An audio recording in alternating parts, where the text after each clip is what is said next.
Straight talk from Israel. You're listening to Israel News Talk Radio. Shalom, everybody. This is Natalie Sapinski, and you're listening to Returning Home. It's been an interesting couple of days. The news is all about the U.S. elections. Here at home, I've been having a little border dispute of my own with my neighbor. We're putting up a fence for the dog. And the kids are starting their Chodesh Irgun, which is like a month of tons of activities with their B'nai Akiva group. Now, for those of you who aren't familiar with it, B'nai Akiva is a big youth group in Israel for the national religious movement.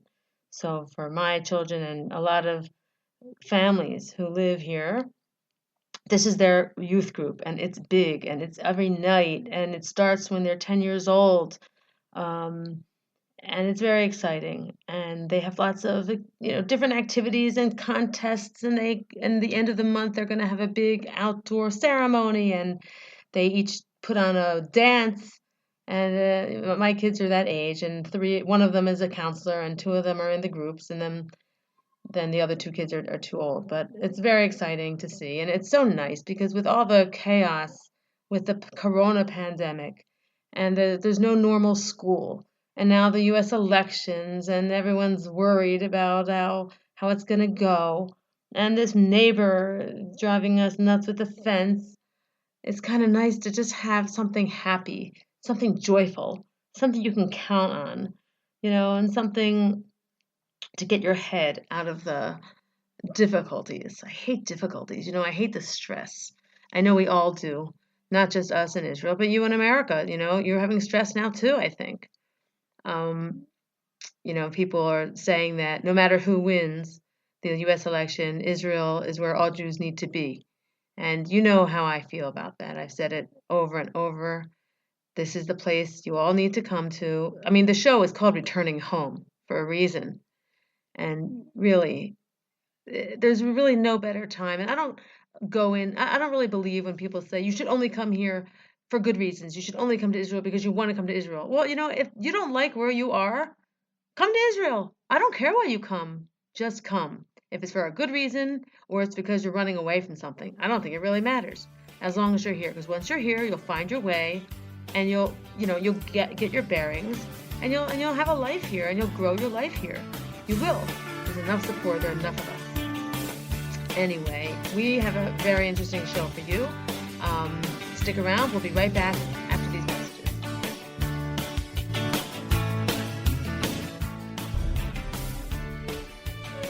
Israel is located in one of the most volatile areas in the world.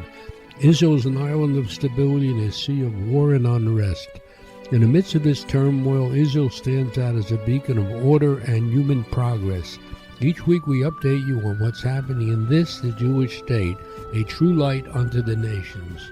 This is Jay Shapiro. Join me every Thursday on Israel News Talk Radio.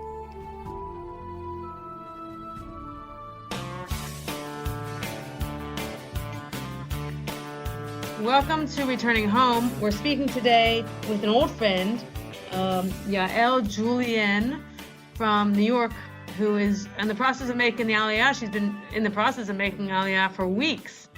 Yael's originally from the former Soviet Union, from Russia. She's a New Yorker, and she told us weeks ago about the difficulties with the bureaucracy of coming to Israel and getting all the T's crossed and I's dotted. So Yael, welcome. Thanks for meeting us again here. Thanks for having me back. It's good. It's really great to be back. All right. Tell us where you are in the process. Sure. So I do have some good news. I did get an approval from the Nativ. The Nativ is the department in the Jewish agency that screens applicants who come from the former Soviet Union. So I'm really glad that after a very difficult process that we are done with that part. Our application has moved on to the next department, and that department is actually called the professional department, And they're the ones that kind of work on the more nitty-gritty details and then try to push forward to an approval. I want to mention here that there are a lot more people from the former Soviet Union who are trying to make Aliyah, and they similarly have had a lot of struggles, and there is now a group of people, and they support each other, and so a lot of information is coming to light. And if people want help, I would actually be happy to share this group with you so that this could be shared. Good. Okay, good. Why don't you say what that group is, and then I'll include it in the summary on our website. What's it called? Let me just take a look over here. Russian American Aliyah. That's the group, and you have a lot of people there from former Soviet Union who share their resources of how they got things done, because one of the biggest issues is trying to get documents that are no longer issued the same way, and the process is very confusing just because I think it's not, a regular thing that happens day to day where someone says, oh, I need my parents' birth certificates to be reissued. It's just, it's not a day-to-day thing that they usually process. So Okay, slow down, because what do you mean they? Who's they? I'm talking about the former Soviet Union countries. Oh, you mean they're the ones who are slowing things down because the requests they're getting aren't requests that they get every day. Yeah. So they slow things down, and also the Nativ slows things down because, they want these documents because they're checking every little thing. And sometimes they ask for things that are a little out there. Man. And, yeah, they do. Luckily, I was able to get out of something because I provided something else. I was just really very desperate, and so I gave them a bunch of other things, and that's enough for them. All right. It's like snow them under with paperwork and give them stuff to shuffle through. Yeah, that's how you do it. Okay. Yeah. All right. Do what you got to do. Yeah. How close are you now? I mean, you telling me this nativ is one kind of process you have to do. How about nefesh b'nefesh? Is that a parallel process? So Nefesh B'Nefesh really, really tries to help out. They really do. But they're also, the hands are a little tied. I mean, they do everything that they can, but they're also trying to juggle a bunch of new laws that are changing every third day. Suddenly, I have kids with special needs, and usually the process is that they only ask for evaluations for children who are 18 and older because they need to know if, the special needs child is violent or not, right? Which makes sense. Well, actually, if it's 18 or older, it's not even a child anymore. It's an adult. Right, exactly, right. So they have to deal with a whole other thing. And so if you have a child with special needs, usually that part is handled by the Ministry of Education, right? Well, now they've changed their rules and they want parents to send in, it's actually very personal information because evaluations are chock full of private sensitive information, and they actually ask you to send that in to the Jewish agency. Initially, I was very hesitant and I felt very uncomfortable, and I don't understand why the Jewish agency needs an educational document. Right. Well, my advisor, she walked me and talked me through this, and she told me good things about the people who would be handling this. And, it's a new process. So they're trying to understand it themselves so that they can help the people who are trying to make Aliyah. Man, I don't know what to say. Right. Yeah. I mean, I feel bad for you. I mean, I just didn't have these kind of hurdles at all. Yeah. And I don't even know why. I mean, people need to come. We really need more people to come. And I hate hearing that these groups and these organizations who are supposed to help are actually slowing things down. Now, it's not their fault. They're not the government, but come on, True. Yeah. Yeah. It's annoying. It's very annoying. I mean, you're not the only one with kids with special needs. There are lots of people with special needs. That's a big thing today. We have tutors in the schools and everything here. I don't know. I don't know what to tell you. I just, keep pushing because you're a pusher, and you'll get here. You'll get that done. So you just have to, one step at a time, really. Yeah, 100%. One step at a time, and you got to be really, really flexible with your plans, and you really have to be very, very assertive and very, very persistent. And so I joke with my friends, and I say, it's kind of like they're training to be they're training you to be Israeli from the other side already. Right. I hope we could get past this, because it is very shocking for a lot of Israelis to hear that we're struggling, and because their experience was so different. And, so I'm hoping that maybe the Israelis will wake up to what's going on and maybe help us out a little more. Yeah. Because I know you guys are fighters over there. So To an extent. I mean, that's a whole other conversation. Things look one way from one side and another way from the other side. Why are no gas stations, for instance, in Judea and Samaria? Why are there no traffic lights? Why are there no sidewalks? Why is it so underdeveloped? We can go on and on about that. So in some ways they're fighters, and in some ways they turned a blind eye. And, everybody gets that way. I can say the same thing to all the Jews living in America. Why are you still there? I don't understand. I don't understand. And, when they, and when they all, you're not the only one complaining about the paperwork. I'm on WhatsApp groups and I see everyone complaining. The same questions come up, the same questions. Well, the FBI checks and all these different things. And I kind of feel like saying to these people, why the hell did you wait so long? Why haven't you been here for 20 years? Oh, now because maybe the dollar's going down a little and your president might not win. Now you're deciding to come? Why haven't we needed you here? But everyone in their own time, right? Everyone in their own time. Yeah. I'll be honest with you. There was a lot of discouragement. A lot of people, they go talk to their rabbi, or they'll talk to other families who went to Israel. And a lot of people get discouraged. There is an initial inspiration. People do have a desire to go to Israel, but then they talk to somebody and they say, oh, life is so hard in Israel. Oh, just stay here, stay here. Oh, that's horrible. I hate to hear that. That's a terrible thing to hear. But on the other hand, I do want to share with you, I was speaking to Zezi Fould, who's a frequent guest here. And I said to him, we've got to go on the air more and talk, and we cannot sound like an echo chamber. We cannot just say all the good. Because, yeah, it's true. There are hard things here. There are hard things there, too. There are hard things everywhere in the world. Yes. I want to tell you something. You reminded me of something. It's like, they ask, why don't Jews fight in America like the way they fight in Israel? Well, I actually have an answer for that. You can fight when you're at home. You don't fight when you're in a guest house. So, yeah, we're pretty submissive here. And in Israel, not so much, because you're at home. Yeah. And we were very much discouraged. A lot of people go to their rabbi and they say, okay, we're considering Aliyah. And he says, well, we'll all be there when Mashiach comes. So they kind of, there's these constant somebody or something there to, extinguish your flame. So just wanted to put that. Okay, so I have something to help you. Sure. I did not have anybody encouraging me to move to Israel. I came here by myself. My parents did not take me seriously and not supportive. You have to be your own cheerleader. Yes. 100%. And just like you learn in every marriage, your husband's not going to always be there to help you. This isn't like the way we thought marriage would be, you got to be strong.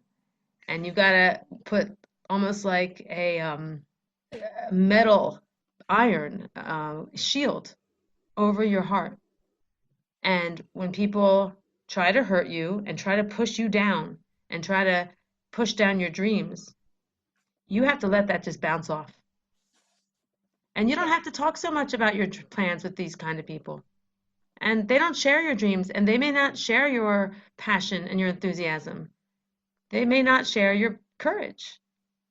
Yeah, 100%. I agree with that. Right. Yeah. So either surround yourself with people who push you forward, or surround yourself with four walls and nobody. And you'll get here either way. That's true. 100%. I agree with that. So good. And it's the same thing when you're over here. I saw today someone's video. Oh, everybody's been so helpful. They had open arms. And I'm thinking, what? Where are you? Because when we came here, nobody had open arms. we had a tough time. We were on a kibbutz. I was pregnant. I got pneumonia. The baby got pneumonia. We didn't have a car. My husband could barely get to the hospital to see me. I was alone in that hospital room, and everyone there in the hospital room, there's no private room. It was like 6 women, and all of them had tons of guests and their families, and I was alone. Oh, And so what?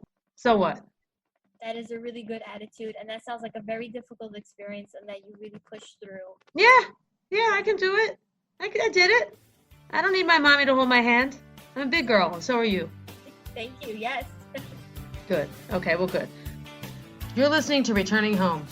Don't go anywhere. We'll be right back.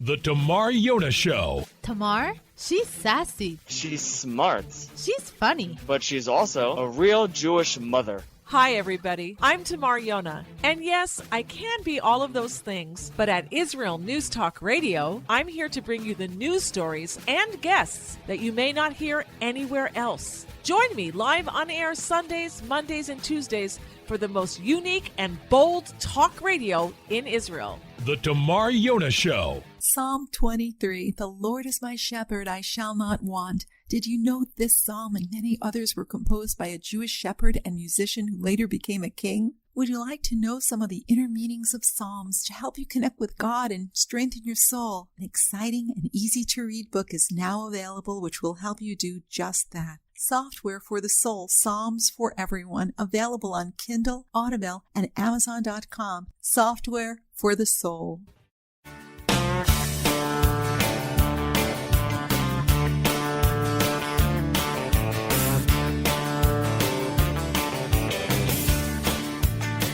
Welcome back to Returning Home. This is your host, Natalie Sapinski. And those of you who are joining us now, we are bringing back a returning guest. We just had Yael Julianev from New York. She's a returning guest. We're following her story, her Aliyah story, as she progresses. We're welcoming now Abe Katzman, who is the counsel to Republicans Overseas Israel. Abe spoke with us before the U.S. elections. I think it was 2 weeks ago. And he's with us today to discuss what is going on there. Abe, thank you for joining us. Thank you for having me. Okay, let's just get into this. I don't, I read the news, I follow the news, and many of us are watching what's going on. The mainstream media has declared Joe Biden the next president. And I'm now reading stories saying, no, the courts haven't decided anything. And the baton has not been officially handed over. What do you have to say about that? Well, the media has no role in this. They can declare something if it's completely obvious. If somebody wins in a landslide, it's pretty clear. Even a concession, really by the other candidate, only means so much. Under the law, the president is elected by a slate of electors, by electors from every state. The state elects these electors. They've all put into law that the electors are chosen by popular vote. But until the electors actually meet to elect the president, which, I forget, I don't know, December 12th, something like that, there's nothing official. Okay. You can call somebody a presumptive president-elect, but really there's no, even though I see Vice President Biden up there with some signs behind him, Office of the President-elect, what office is that? I wonder what it pays, because it doesn't exist. Okay. So that's part of what's happening. So I wouldn't worry about, there is a political cost involved. And that is that if everybody keeps repeating the idea that Biden won the election, and then it turns out that all of the different Trump lawsuits start eroding any confidence in that, you're going to hear people start saying, "Oh, he's usurping power. Biden was already elected. He's autocratic. He's a dictator, etc."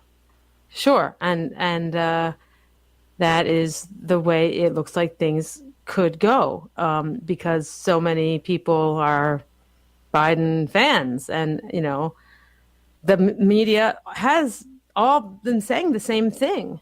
I mean, it looks like he won.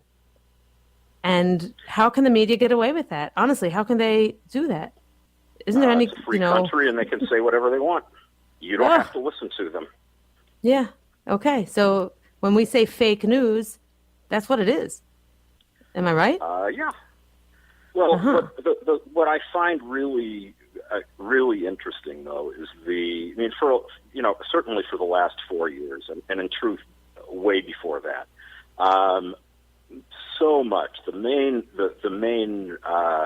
television news networks, the New York Times, so many of the main news outlets have been carrying the water for the Democrats and basically using their talking points. Here, you've got something even stranger happening. And that is that, the Trump administration, the legal team has put together, I think, actually some surprisingly strong lawsuits. And instead of, being journalists and investigating fraud, isn't that like the holy grail of, election fraud, the holy grail of journalism? Instead, they're like putting out headlines saying, no evidence of fraud. False claims. It's like there are hundreds of affidavits attached to these lawsuits. There are people coming forward. They're not whistleblowers. They're not anonymous. They're coming out. They're putting their names out there and swearing to the truth of what it is they're saying. Good. And there's a lot of there are a lot of problematic things.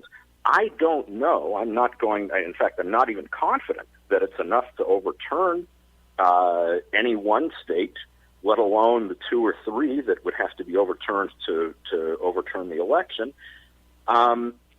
But there are other possibilities also. Okay. Slow down a minute. Can you tell me a little more about these affidavits and these lawsuits? Because you said 2 things. You said that you're surprised that these people are coming out and they're not doing the normal name-calling fraud, things like this. Instead, they're going right to the courts. Is that what you mean to say? No, I'm saying that all these, elections have not been squeaky clean for a long time. Okay. I've seen firsthand some of the games that are played in order to, especially in these areas where they have, the political machines in some of the bigger cities where it's like one-party rule. And they have their ways of kind of jacking up their own vote totals. A lot of it has to do with things you've seen here, not letting the Republican poll watcher in. A lot of it has to do with making sure there is having opportunities where there's no supervision. So these are people. These can be members of election boards. We've got a postal worker. We've got all these people talking about things that they saw or things that they were ordered to do or saw other people doing, and they're coming forward. The Republican, legal machinery has done a pretty good job, I think, of finding these people because they're all spread out. Okay, so when you say that, I mean, you're speaking in shop talk here. I mean, what do you mean when these people have come forward? You're saying lawsuits, and these people are named, and they have, they have claims, and these claims are going to court. Well, I know that there are, a couple of hundred affidavits, I think, attached to the Trump lawsuit in Pennsylvania. Now, besides issues having to do with the state courts have nothing to do with election law. It is entirely in the hands of the state legislature. So when an election board or a court comes in and changes the law, that is constitutionally a problem because the Constitution gives power to the state legislatures. So that's one issue. But here you actually have, the fraudulent conduct, the backdating of envelopes. One of the things I know that they said is that in heavily Democratic counties or precincts, what they did is they allowed the workers, nobody was supposed to open any ballots until Election Day, but they decided they were going to open them early, and if they were defective, they would contact these people and have them cure the ballot. That would be fine if they were doing it everywhere. But if you're only doing it in certain precincts and not others, that is an equal protection problem. Okay. That's one thing. I saw pictures of trucks with boxes in there, and, these ballots were like it looked like they were arriving late and totally unsecured. Now, I don't know if that was some kind of phony photo. You never that know. was, right. I mean, a lot of things. Then you see pictures of Biden yesterday was Veterans Day, and you see Biden at a cemetery looking at all these graves, and there were people saying these are his voters. Okay. So people are fake IDs, people who aren't even alive, filling out forms. No. I mean, so that's real fraud. Yeah, and it's been going on for a long time. I mean, the joke used to be in Chicago. They were, waiting for the last precincts to come in, referring to areas where there were cemeteries. They had to. Unbelievable. It's just so unbelievable. The election turned on that. Richard Nixon would have been president, not JFK. Okay. It had not. They were waiting well into the next day. Finally, they were waiting for Chicago results before awarding the delegates from Illinois. And suddenly, this outrageously high number of Democratic votes is reported. And Illinois went to Kennedy, and Kennedy won the election as a result. And Nixon decided it was better for the country not to challenge it. Uh-huh. So this has happened before. That doesn't make me feel any better. And I don't think it's ever been as widespread and more systematic now. That's right. So, you're telling me that Trump has seemed to put together, I didn't just hear this from you, I heard it from friends of mine, an amazing legal team to go fight these things. And very obviously he has, if he's already gathered all these affidavits just from one place. Maybe he'll succeed. I wouldn't bet heavily on it. So at the beginning of the week, somebody asked me what the odds of success were, and I said 3%. And now that I've seen some of what's happened, I would go up as high as 5. Maybe it's higher. Maybe it's 20, but it's still a long shot. That I can tell you. It doesn't mean it won't happen, but it is at this point, with what we currently know, we can speculate about things, but with what we currently know, I doubt that it's enough. But we learn new things every day, so who knows? Yes, we learn new things every day, and we're heading towards a break. Stay with us. When we come back, I would like to talk about, say he does not succeed, and, it was a one-term president, an amazing one-term president, really great, and we have to, what are we going to look at now? What does the future hold, at least the next 4 years? So we'll take a look at that. Biden is an old man.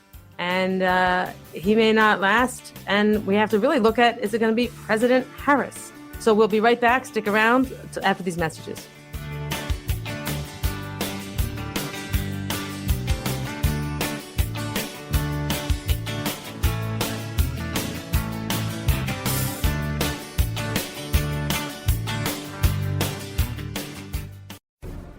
In a time where feelings have become fact, where rational thought and common sense has disappeared, one man stands above it all.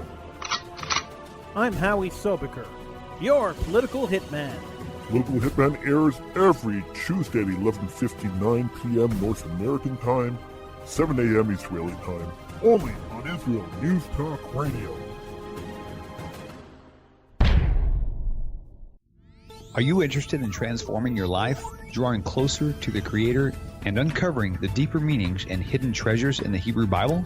Then join me, Rav Yitzhak Michelson, and me, William Hall, on the Science of Kabbalah, where we are seeking to narrow the gap between what we understand of our physical and spiritual worlds. So make sure to tune in every Tuesday at 5 p.m. Israel time, 10 a.m. Eastern Standard Time, here on Israel News Talk Radio.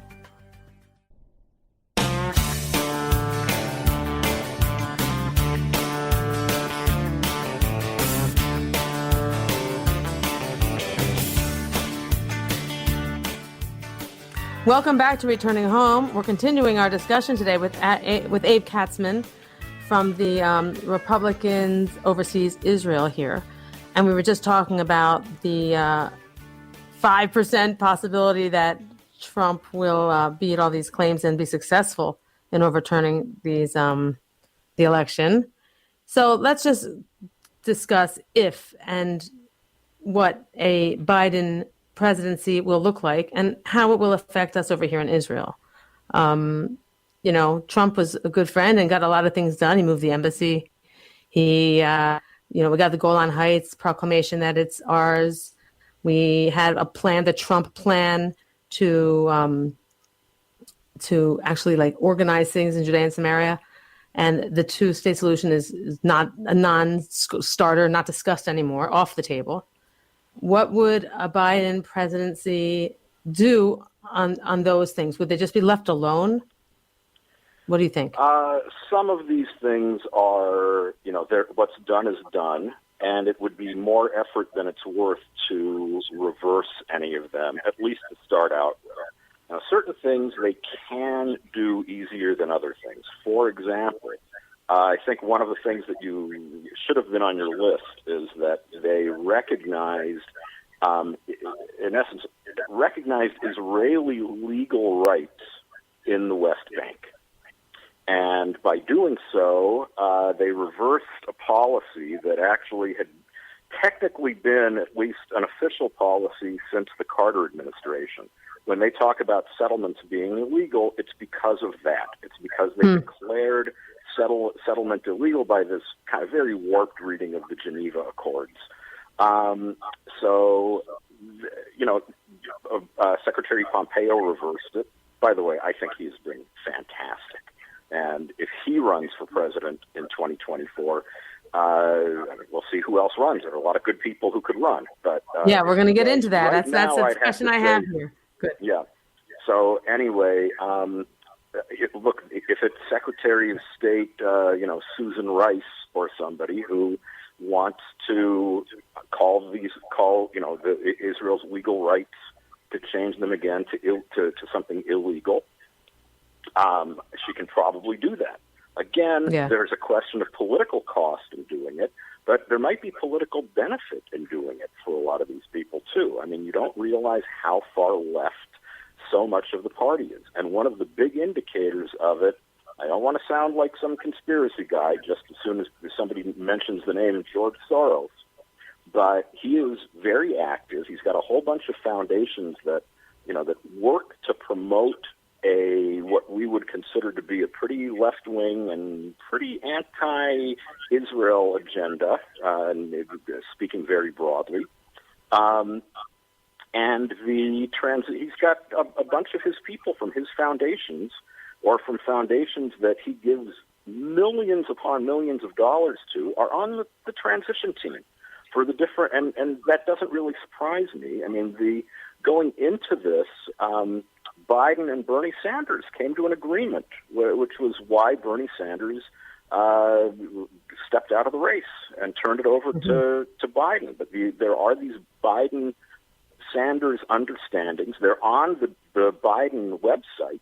You can read it. There's 110 pages of it, and you hope they don't get too much of this. Better not get enacted. But this is what they're gonna be pushing. A lot depends on personnel. A lot depends on whether the Republicans hold the Senate. Right. So one of my questions is, so say Biden wins and he lasts or he doesn't last. How long he lasts, it doesn't really matter. He's an older man. He's not doing well. Kamala Harris would be the president. What would her administration look like? Who would be her number two? Who would be the foreign diplomat there in Pompeo's place? Who do you think? She might make adjustments here and there, but the first thing she would do is step into an office of the president that already has an existing administration. I don't know. Well, she's going to get rid of those people, though. I'm sorry? Oh, no, you're right. It's Biden's people, so they would stay. Whoever they are would stay, correct? Well, correct. She can fire whoever she wants, but I don't know. I don't think that in her case she has enough of an ideological core. It's all a matter of political considerations for her. I don't know what she really believes. I know she has this far-left voting record, but I would love to say, oh, she's a socialist. I don't think so. I don't think she has any political beliefs. She leans socialist. That's her reflex is pretty far to the left. But I don't think there's ideological commitment to much of anything until she knows which way the political winds are blowing. So for Biden, then, who is his administration going to be made up of? Can you give me a couple people that we're going to have to look after? You'll see there might be a couple of decent names. One, you never know with these things. There's one name being floated for Secretary of Defense, who, and kind of the favorite, I think, right now to be named Secretary of Defense, who would be, her name is Michelle Flournoy, and she is a solid friend of Israel. I know this from kind of, backstories in terms of how she was in the Pentagon during the Obama administration, and I heard this from even Israel's former military attachés in Washington, that she stood up, and so if she's defense secretary, great. Does that mean that she sets Middle East policy? No. Who's going to be Secretary of State? Who's going to be National Security Advisor? I don't know. Really? The names we know are Obama names. I can throw out a couple. There's Tony Blinken and Jake Sullivan, but then there are a bunch of people who are, in essence, Sanders people, and they are not. They're going to be pounding on the door, or whatever metaphor you want to use, demanding their seats at the table. And they're going to look. Joe Biden is in no condition to put his foot down and start, throwing around political weight. He is going to be very much a creature of the people who he puts in place, and the people he puts in place, he's going to have to consider where the political energy in his party is, and it's not the right side of the party. I hate to hear that. It's painful. All right, let's get off this because it's okay. Let's just get off this a minute. Who can we look to see running for president for the Republican Party in 2024? Now, I hear Nikki Haley. I just heard from you, Mike Pompeo. In 2016, there was the fact that Donald Trump came into the race and won it disrupted, in a way, what was a very strong field of candidates. Out of the 16 other candidates, I would say 12 of them probably were truly plausible presidential candidates. Right. And a lot of those people are still around, and a lot of those people are still young enough to try again. And then there are others. Mike Pompeo wasn't the name that was up there in 2016. Really, Nikki Haley wasn't either. You've got other people. The governor of South Dakota, Kristi Noem, has become very popular. There's no shortage of people, but we probably ought to hold off on the speculation till at least. Okay. It's just kind of How's that? I'll come on your show in 2 years and tell you who's going to be running. Okay, so it's just a little more fun to look at that than to look at what's right in front of our face. What can I say? For Israel, we have 3 minutes left. Let's just say, tell me what you can. What you kind of covered the basic things. The embassy probably won't move, and other things that have been done, like you said, what's done is done. How about the Abraham Accords? Okay, we have 5 more Arab countries lining up to make peace with Israel. You think Joe or Kamala Harris, either of them, can keep that going? And do you think they have any, reason to stop? I mean, they could claim, they could claim responsibility for that. So far they've spoken very favorably about it. I think they could inadvertently strengthen the accords. One of the things that brought Israel and a lot of these states together in the first place was the Obama administration's very easy policy on Iran. And these countries are terrified because Iran is, if they believe religiously in exporting their ideology, especially to the Sunni states. They hate the Saudi monarchy. They hate the Emiratis. They would love nothing more than to overthrow these countries. So these countries are worried sick, and if the U.S. is not there to back them, if the U.S. is pivoting toward Iran, who do they look to? So either way, I think the relationship is actually going to be pretty good with the Emirates. I have no issues. Right now I don't even see dark clouds on the horizon. In some of the other countries, there could still be problems. I don't know. You never know. Look, after the Yom Kippur War, all these countries that Israel had great relationships in Africa, every single one of them broke relations with Israel because in solidarity with Egypt. So you can invest a lot of things. Things can change overnight. Things can change overnight for the good and for the bad, and it's a very interesting time to be here. I just want to stress, all of you listening, this is a show about Aliyah. This is not a political show, really, but what goes on with our allies and our American friends, where many of us came from, we hold it dear to our hearts. But I want you all to know that Israel is your home. Those of you who want to come, there is no better time. Don't wait for 4 years. Come now. And we're going to end now. Thank you, Abe. Thanks for coming on. And Shabbat Shalom to everybody out there. We'll talk to you next week. Thanks for having me. Bye.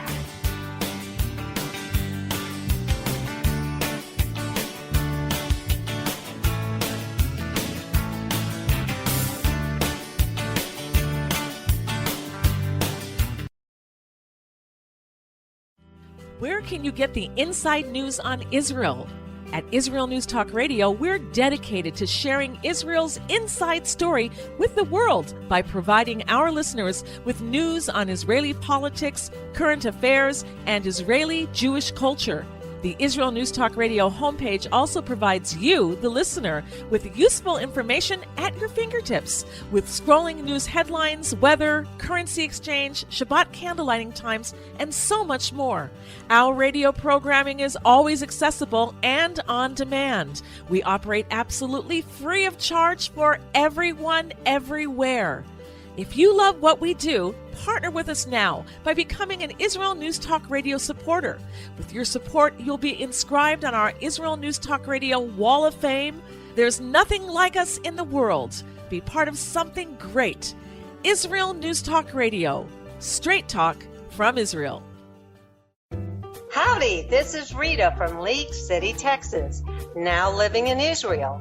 And though my heart may have belonged to Texas, it now belongs to Israel and all the fantastic show hosts at Israel News Talk Radio. Hi, this is Michael Solomon from Kiryat Arba, Israel. And why do I love listening to Israel News Talk Radio? Because I love listening to the interesting interviews they do and their news reporting that most other media sources don't cover. Hey, this is Nicoleko from Malmö, Sweden. It gets pretty cold here in Sweden, so I love cuddling up with a warm cup of tea while I listen to Israel News Talk Radio. Hey everybody, this is Frank Morris from Tennessee. Me and my dog Buster really love listening to Israel News Talk Radio. You're listening to Israel News Talk Radio.